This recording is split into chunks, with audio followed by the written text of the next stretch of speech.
Hello everyone, my name is Johnathan Atkins from Every Nation Swane Willows Congregation.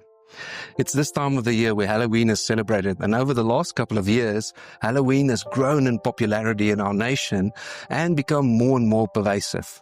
So the question stands, how are we to think about and act towards Halloween?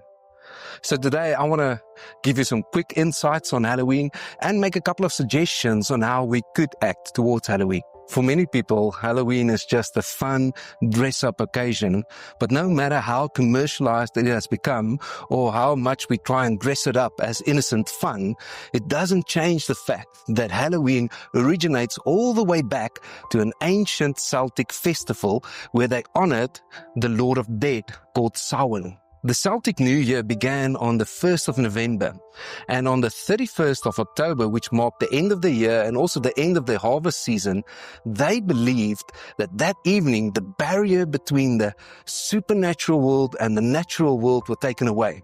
And that evening, the spirits of the dead would return to their homes. Now, in order to ward off these spirits, they performed different rituals that included making bonfires and also animal sacrifices and sometimes human sacrifices. They would also dress up during this time with different animal skins and masks and other disguises in order to ward off these spirits or to confuse these spirits in order to protect themselves.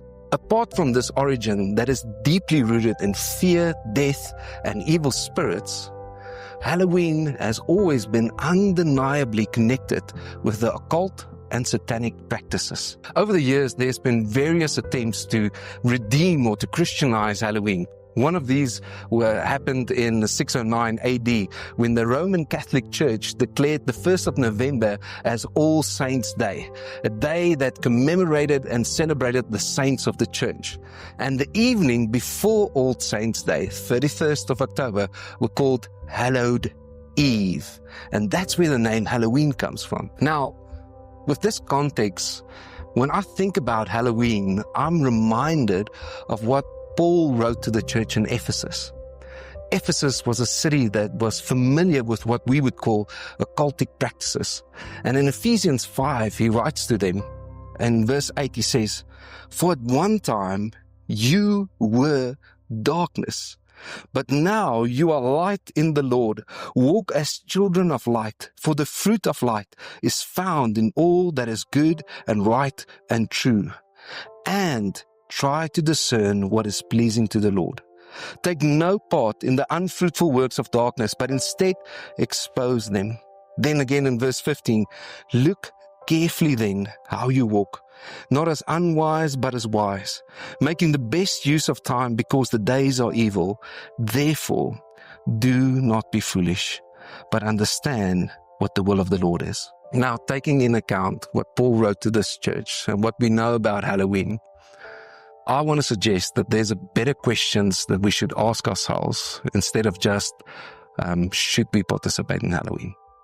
I want to suggest that we should prayerfully ask, should an event that is so deeply rooted in evil and demonic practices be redeemed or celebrated? We should prayerfully ask, why do I want to associate myself and my family with something that represents fear, death, and darkness when we are called to walk as children of light? And we should prayerfully ask, how will participating in a celebration that originated in fear and darkness really honor God? By asking these questions, I believe we will be able to, like Paul says, discern what is the will of God and make wise decisions during this season. As children of God, children of the light, we don't have to fear this season. We don't have to fear what could happen to us because our protection lies in the blood of Jesus. And we stand under the authority of Jesus. And because of Jesus, we are able to discern the will of God and make wise decisions that will honor Him. May God give us wisdom, grace, and discernment as we continue to seek His will and try to honor Him in every area of our lives. God bless you.